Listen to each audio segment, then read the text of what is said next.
Sophie Durocher. Un savoureux mélange artistique de culture et d'information.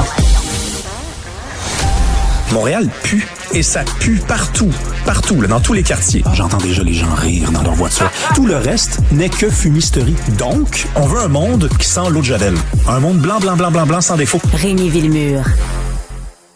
Aller ou ne pas aller aux États-Unis, faire des voyages scolaires ou pas aux États-Unis, parce qu'on boycotte les États-Unis sur tout. Est-ce qu'il faut aussi empêcher nos petits-enfants d'aller là-bas? C'est la question que se pose Rémi. Bonjour Rémi. Bonjour Sophie. Moi, je rappelle quand même aux gens qui eux, s'en rappellent pas.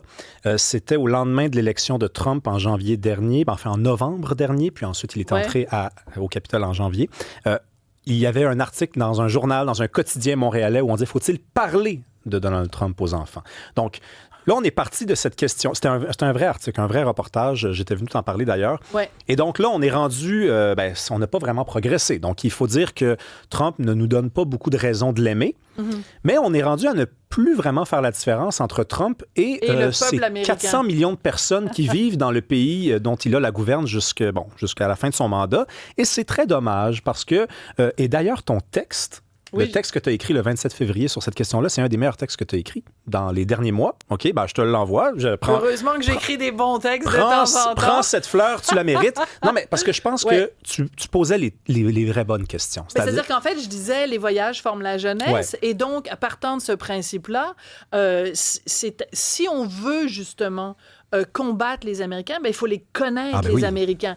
Et pour nous, notre génération, on l'a fait pendant des années. Donc, on sera en train de dire aux jeunes, n'allez pas parler à un jeune Américain de 14 ou 15 ans parce que le gros orange est à la Maison-Blanche. Voyons donc, c'est quoi ce raisonnement-là? Puis c'est quoi ça, les Américains? Parce que ce qu'on sait en ce moment, c'est que Trump, on connaît ses positions.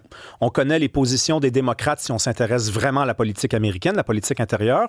On connaît la panique qui règne à Wall Street, mais Wall Street, c'est pas l'Amérique. Qu'est-ce qu'on sait de, par exemple, ce que pensent les gens dans les États de l'Amérique profonde, les gens de l'Ohio, les gens, par exemple, du Minnesota, les gens qui travaillent dans des industries et qui ont perdu leur travail dans les années 80-90, puis qui voient peut-être leurs enfants regarder Trump et ses promesses de réindustrialisation avec, je sais pas, le sourire aux lèvres. On le sait pas, on ne leur parle pas et on veut pas que nos jeunes aillent leur parler et les rencontrent. Et au-delà de ça, c'est que, mettons qu'il y a un voyage scolaire organisé où des jeunes Québécois partent et s'en vont aux États-Unis. Mettons, ils vont, les destinations habituelles, c'est New York, Boston, Washington, OK? Mettons qu'ils vont à New York puis ils vont dans un musée. Je veux dire, peut-être ça va leur ouvrir les yeux. Puis dans un musée américain, il n'y a quand même pas juste de l'art américain. Il y a des tableaux ou des œuvres qui viennent de partout à travers le monde. Ils vont à Washington. Il y a un musée de l'Holocauste à Washington qui est absolument incroyable. Tu commences en haut, puis tu descends comme ça, puis c'est chronologique, et ça finit avec des témoignages ramassés par la fondation de Steven Spielberg sur des survivants des camps de concentration. On est en train de dire, faudrait surtout pas que nos jeunes aillent là, puis soient... Voyons donc! Mais non! Ça tient pas debout! Mais non, mais si vous voulez comprendre l'astronomie, parlez avec un astronaute. Si vous voulez comprendre... Un astronome, peut-être? Oui, ou un astronaute. Ouais. Parce que je pense qu'il connaît ça aussi un petit peu. Oui, tout à fait. Si vous voulez parler avec... Non, mais je pense que les deux connaissent assez ça. Si vous voulez parler... Mais pas un astrologue, en tout cas. Là, c'est moins drôle. Non, puis j'irai pas là non plus. Non, mais si vous voulez, je sais pas, comprendre le hockey, vous allez parler avec un... Pourquoi on s'exclut ça? Et c'est toujours au nom de la bienveillance. Hein? On se dit, regarde, même que j'ai vu ça tourner... Respectueusement, je suis en désaccord avec Antoine Robitaille dans les pages du Journal de Montréal qui nous dit que c'est une belle occasion d'aller au Québec aussi. Tu sais, de dire aux jeunes, regardez, on n'ira pas à New York, on a des bonnes raisons de ne pas y aller, on va aller en Abitibi. Écoute, c'est pas moi qui vais te dire, Sophie, n'allons pas au Québec. Mais si c'est pour ces raisons-là, je ne préfère pas. D'accord. Par contre, faisons l'avocat du diable 2 secondes. Ce que dit notre collègue Antoine Robitaille dans son texte ce matin, puis il cite aussi Benoît... Dubreuil, merci. C'est que c'est vrai qu'il y a une méconnaissance du Québec au Québec qui est absolument épouvantable. En même temps, je suis pas sûre nécessairement qu'en Italie, les petits Italiens savent placer nécessairement Milan sur une carte. Tu comprends ce que je veux dire? Mm-hmm. Mais c'est vrai qu'au Québec, on a un déficit de ça et il y a trop peu de Québécois qui voyagent au Québec et qui connaissent intimement le Québec. Je sais que, par exemple, mon collègue Mario Dumont, c'est quelque chose sur lequel il revient souvent. Ouais. Ils disent, les Québécois ne connaissent pas le Québec. Vous parlez de la Gaspésie, vous savez pas c'est quoi. Vous parlez de l'Abitibi, vous savez pas c'est quoi. Vous connaissez savez pas c'est quoi les gens qui travaillent dans les médias. Vous connaissez pas la réalité du Québec. Et comme journaliste, par exemple, moi, je me suis fait un devoir à 2 reprises de faire le tour du Québec. Je trouvais ça important. Si je peux parler de cette province-là ou de cet État-là, il faut le connaître.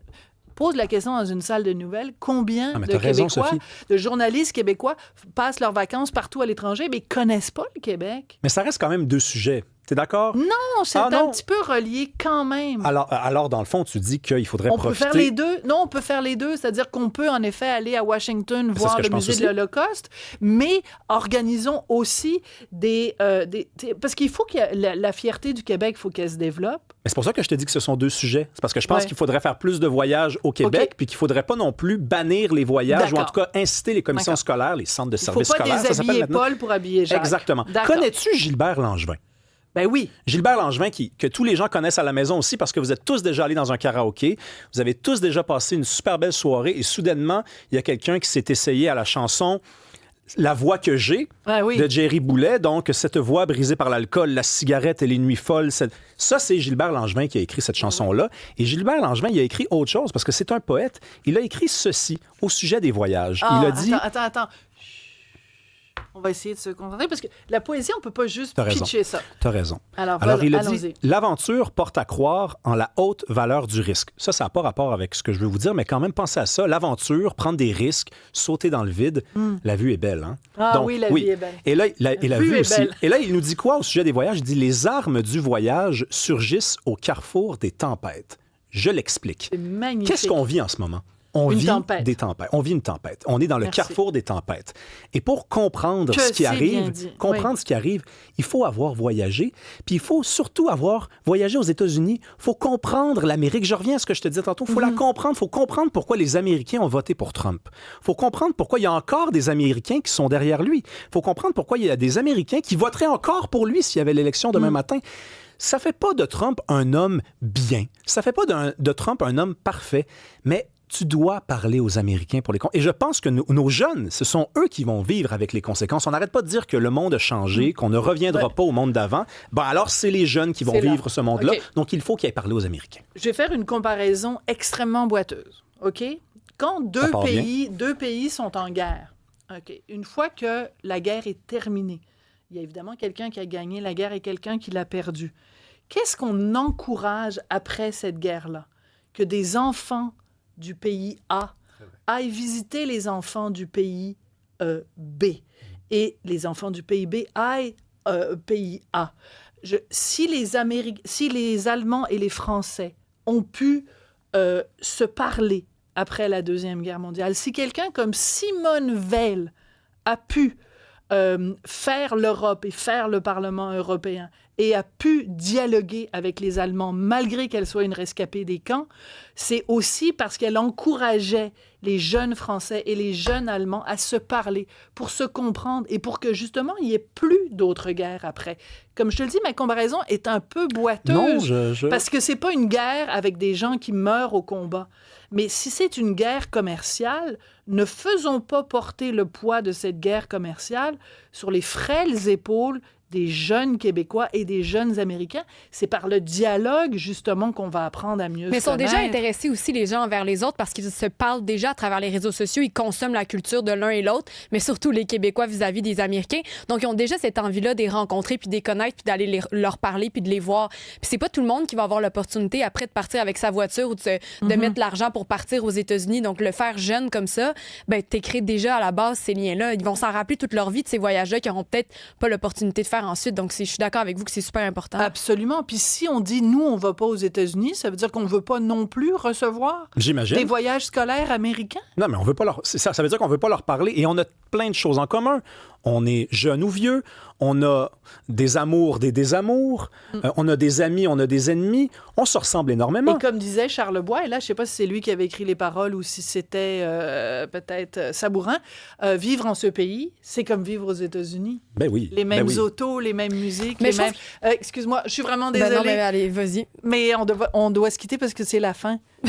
Merci beaucoup, Cybèle. J'haïs ça, lui couper le sifflet à la belle Cybèle. Mais il nous reste 30 secondes, je te jure, j'ai le temps. OK, il y a quelqu'un vas-y. qui nous dit que les Américains sont des ignares. Mais peut-être que cette personne-là ne dirait pas ça s'il envoyait son enfant aux États-Unis et qu'il lui rapporterait des dialogues et des échanges qu'il y a eu avec les jeunes enfants. Donc, je suis pas d'accord avec vous, Monsieur de Terrebonne. Bon, Monsieur de Terrebonne, peut-être aussi que les Américains ignorent, le seraient moins s'ils venaient au Québec Aussi. dans des échanges, des voyages d'échanges. Merci beaucoup, Rémi. Merci, Cybèle. Merci. Tu as eu le temps, en effet, Bien de la sûr. placer. Merci, Hugo. Merci, Jean-Philippe. Merci à vous. À demain.